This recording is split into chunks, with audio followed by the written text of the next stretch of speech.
The flag flies at half-staff outside Matawan Aberdeen Middle School in Monmouth County in honor of the 17 killed in Parkland, Florida.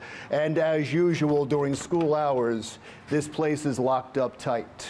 In a moment, we're going to go inside to talk to the school principal and the former Commissioner of Education for New Jersey who were on a task force to study school safety.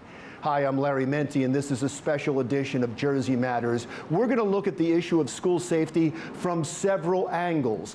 Guns. Do we need more of them in the schools or less of them in society to protect our kids? Mental health. How do we handle troubled kids? And law enforcement. Are they working closely enough with the schools to keep them safe? And now, to do our interview, we're going to go through security protocol at the school to get inside. State your name and the reason for your visit. This is Larry Menti from Jersey Matters. Okay, come on in. David Hespe, former Education Commissioner for the state of New Jersey, and he was the chair of a task force in 2015 on school safety, and also Aaron Eyler is the principal right here at Matawan Aberdeen Middle School, and he was on the task force as well, representing principals. Thank you both for doing this. Appreciate it. Now that you know, and I'll ask this question to both of you, now that you know much of what happened and what signals were missed and the failings of what happened in Parkland, Florida.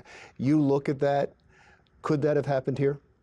Well, absolutely. It always can happen in any school in the country, but there are some states that I think are better prepared to make certain it doesn't happen. And I think New Jersey is one of those states where we've taken great steps to prevent a violent act on a school, that we've trained, we've drilled. We make certain that everyone in the school knows their roles. We have coordinated with law enforcement. We have pushed to have SROs, which are school resource officers, police officers in the schools. So it's much less likely to happen in New Jersey, but it certainly could happen anywhere in this country. Yeah, I understand that no one can promise they can always stop a madman with evil intent. I understand that.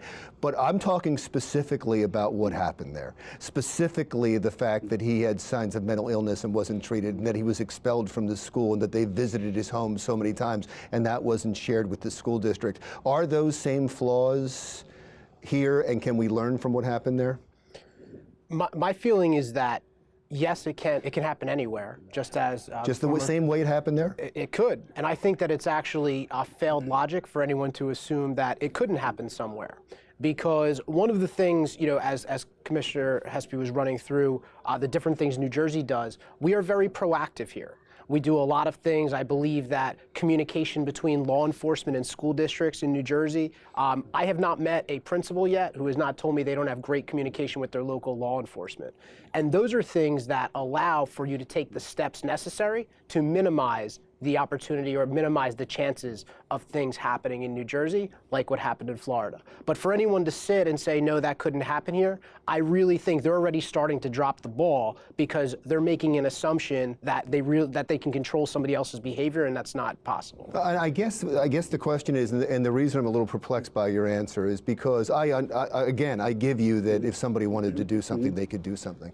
But there were so many failings there. There were so many things that were missed, and I guess I would hope that in New Jersey you've already dealt with that and we wouldn't miss those. Right. I think if you look at how he got into the school at dismissal, how many doors are open, what the locking system is. New Jersey has hardened its schools greatly, especially at the high school and middle school level, where it's very difficult for someone to be able to get in, even at dismissal when it's easiest. That's the time when it's easiest to get into the school, is at the dismissal time where lots of students are leaving. But New Jersey's done a good job in terms of hardening its schools. It's very difficult to accomplish that in New Jersey. Is it impossible? No, but I think your point is it likely that this sort of thing could have Exact happened in New same Jersey. scenario, yeah. And I think no. I think the answer to that is no, because we have taken those steps to harden the schools to make certain it's very, very difficult to get into the schools, even at the most vulnerable times of the day. And I think if you're trying to get at that question, well, you're right. That is much more difficult in New Jersey because we've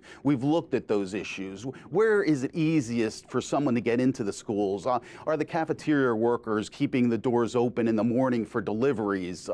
New Jersey's limiting the number of doors that are open at any given point in the day, and I think school leaders are very good about making certain that staff is trained on why you have to limit the number of doors that are open. So I do think hardening the schools has been a huge priority in the last decade in New Jersey. And even here at this school, you'll see that. You have a double entry system where you really can't get into the school proper before going at least through 2 doors and through 2 camera systems. I was sent back to my car to get ID today, so believe me, I know how hard it is to get in. And those types of things are what I believe that schools in New Jersey do that are paramount to minimizing opportunities for things like what happened in Florida or a number of other schools.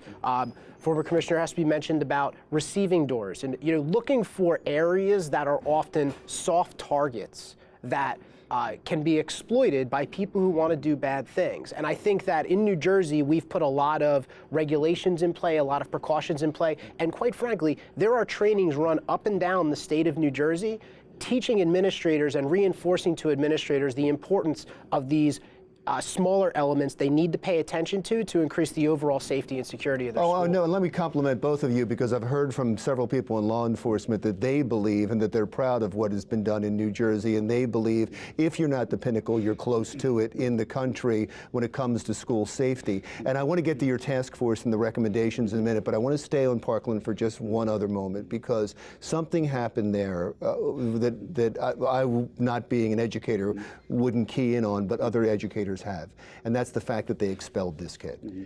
And they said that when they did that, they made him angrier and they isolated him and they made it so he couldn't go to another school district. Mm-hmm. Was that a mistake? Well, every school in New Jersey will focus on what's called a threat assessment.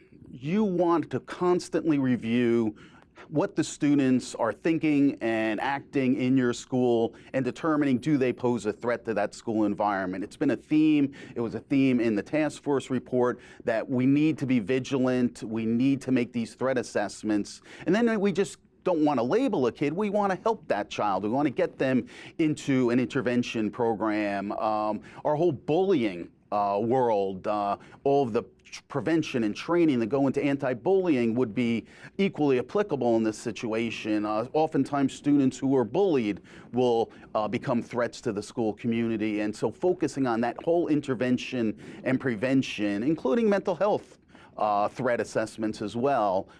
He clearly needed mental health help. I mean, it was clear, that was pretty clear. How would you handle a child like that? And again, the difficult part is, did expulsion work in this case? Well, clearly it didn't, right? But I think that suspensions have proven to not be effective in addressing the core issue of what's going on. Expulsions, all of the different things that are quick fixes in people's minds to somewhat make them feel better about the situation in that current moment are not long-term solutions.